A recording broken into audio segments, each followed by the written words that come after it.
what happened to the market? Welcome to another vlog for Born and Raised in Prescot. I'm in Marketplace at the moment. You know, Prescot is well known as being a market town, but there hasn't been a market in Prescot since 1936. When I say a market, I mean an everyday market.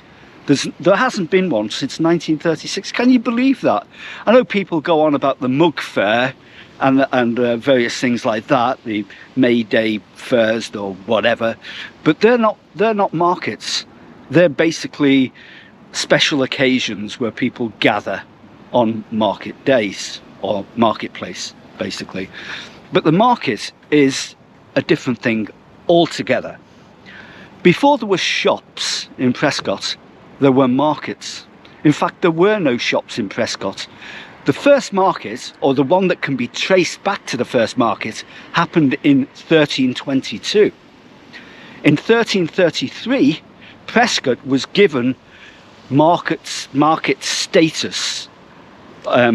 Yes, in 1332, William de Dacre, who was the Lord of the Manor of Prescot, and the rector, was given permission by the Crown to hold a market in Prescot.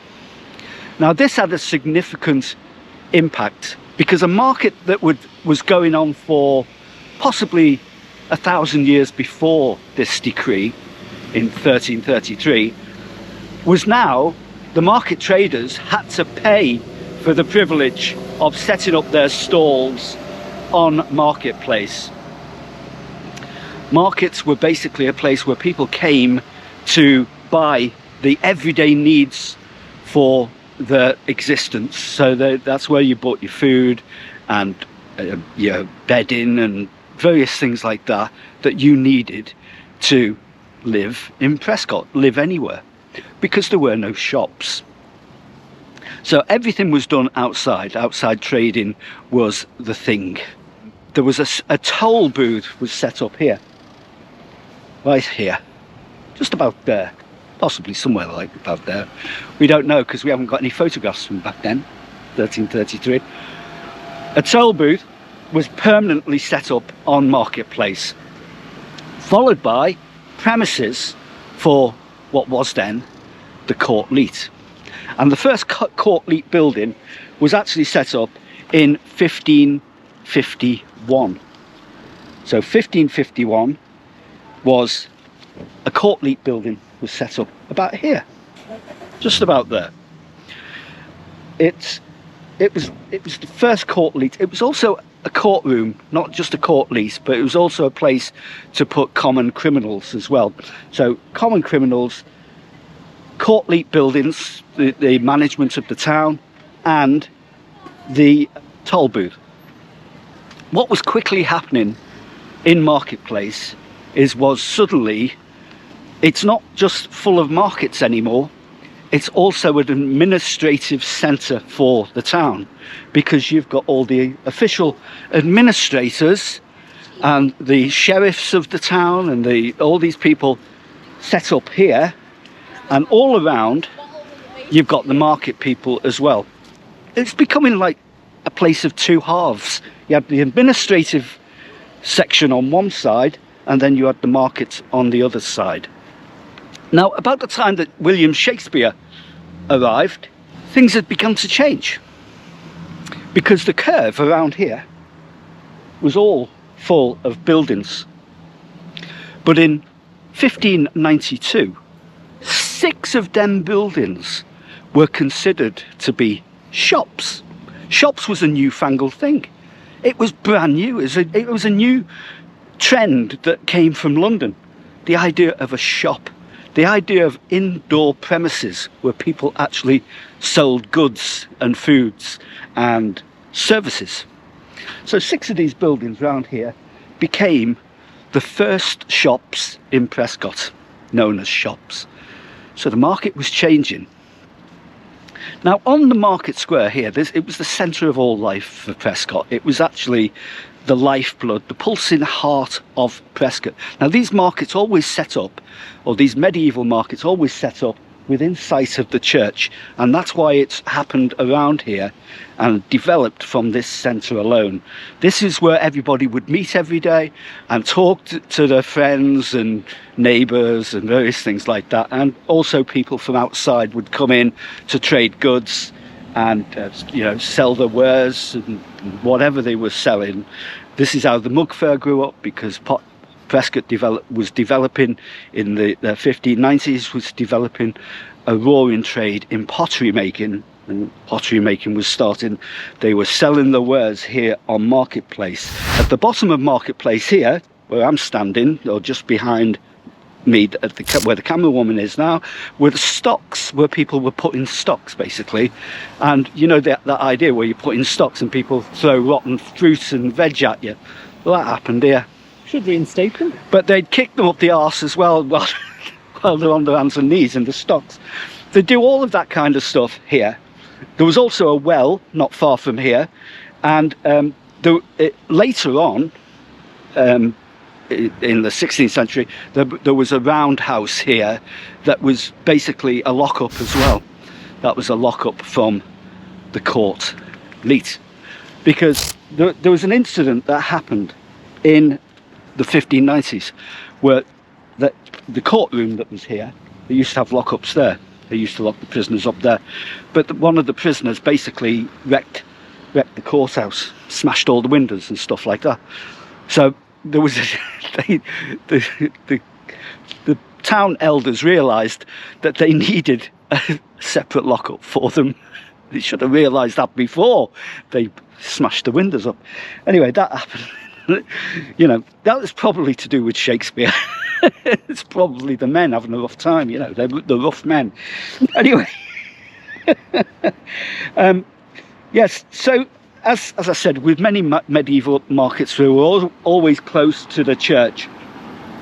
And this triangular junction between Kemble Street and Sewell Street and what was Newgate Street back then was a perfect place to trade, because this is where all the incoming people from different parts of the northwest would congregate here.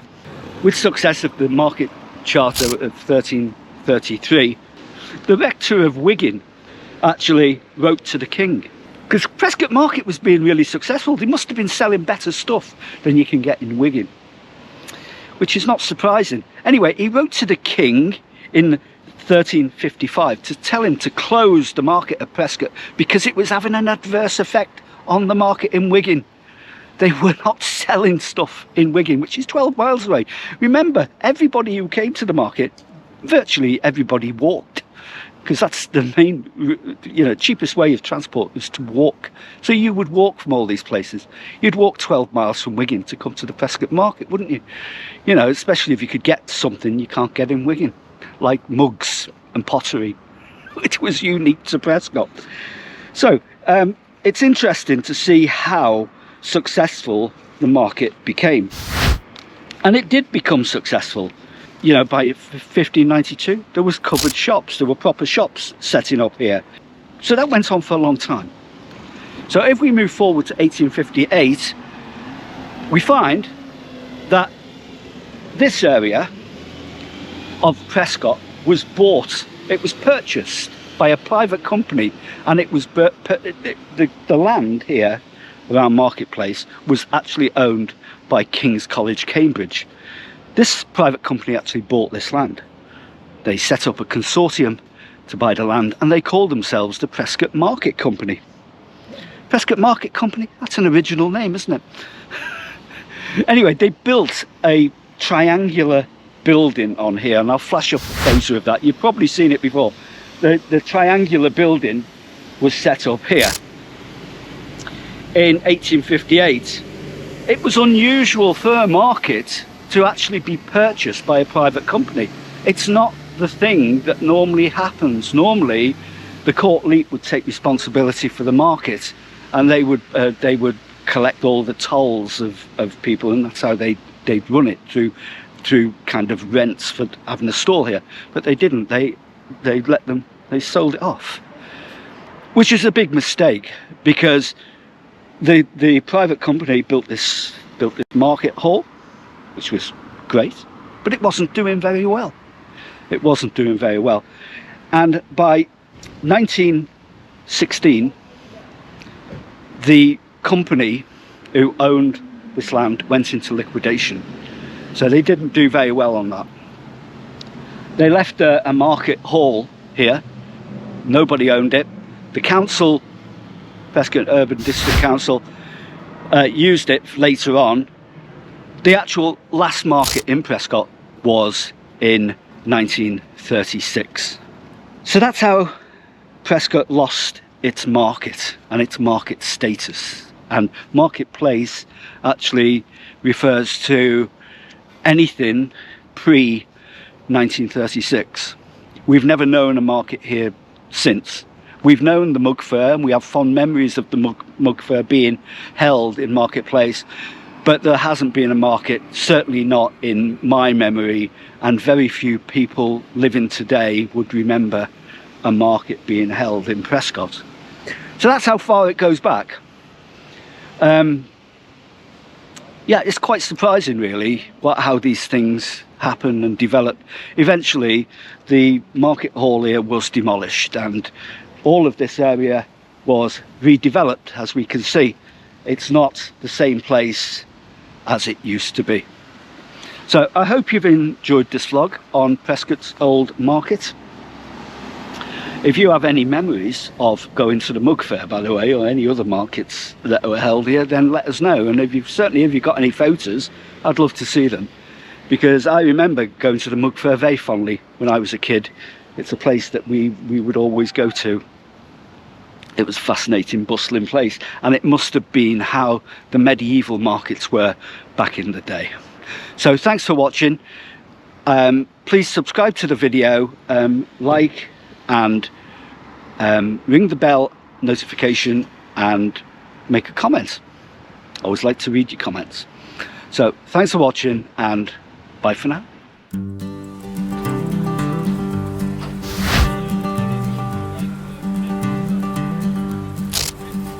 In a town made of charm, in days of old delight, market days are gold, goods brought from morning light. William to Dacre smiled, a charter granted bold. Traders came from near and far with treasures to be sold. Oh, Prescot, sweet Prescot, where the markets came alive. Fairs and dreams they intertwine, keep spirits sharp and high. Triangular crossroads, watch as days turned into night. With laughter, food and stories, we'll keep those memories tight. The stone cross stood as witness to all the joy and cheer, with wells and stocks beside it, held the town's heart near. Oh, Prescot, sweet Prescot, where the markets came alive. Fairs and dreams they intertwine, kept spirits sharp and high.